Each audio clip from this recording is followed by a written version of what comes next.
عبداللہ بن محمد نے بیان کیا، کہا ہم سے یحییٰ بن آدم نے، ان سے یزید بن عبدالعزیز نے، ان سے ان کے باپ عبدالعزیز بن سیاح نے، ان سے حبیب بن ابی ثابت نے بیان کیا، کہا کہ مجھ سے ابو وائل نے بیان کیا کہ ہم مقام صفین میں ڈیرے ڈالے ہوئے تھے۔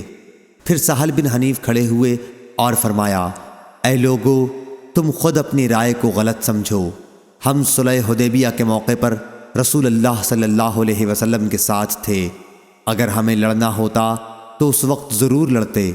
عمر اس موقع پر آئے یعنی حدیبیہ میں اور عرض کیا، یا رسول اللہ، کیا ہم حق پر اور وہ باطل پر نہیں ہیں؟ حضرت صلی اللہ علیہ وسلم نے فرمایا کہ کیوں نہیں؟ عمر رضی اللہ عنہ نے کہا کہ ہمارے مقتول جنت میں اور ان کے مقتول جہنم میں نہیں جائیں گے؟ حضرت صلی اللہ علیہ وسلم نے فرمایا کیوں نہیں؟ پھر عمر رضی اللہ عنہ نے کہا کہ پھر ہم اپنے دین کے معاملے میں کیوں دبیں؟ کیا ہم مدینے واپس چلے جائیں گے اور ہمارے اور ان کے درمیان اللہ کوئی فیصلہ نہیں کرے گا؟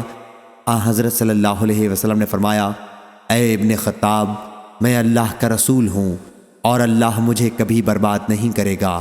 اس کے بعد حضرت عمر رضی اللہ عنہ حضرت ابو بکر رضی اللہ عنہ کے پاس گئے اور ان سے وہی سوالات کیے جو نبی کریم صلی اللہ علیہ وسلم سے ابھی کر چکے تھے۔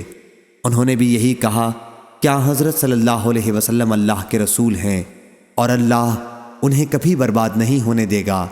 پھر سورہ فتح نازل ہوئی اور حضرت صلی اللہ علیہ وسلم نے حضرت عمر رضی اللہ عنہ کو اسے آخر تک پڑھ کر سنایا تو حضرت عمر رضی اللہ عنہ نے عرض کیا، کیا یہی فتح ہے؟ حضرت صلی اللہ علیہ وسلم نے فرمایا کہ ہاں، بلا شک یہی فتح ہے۔ صحیح بخاری حدیث نمبر 3182۔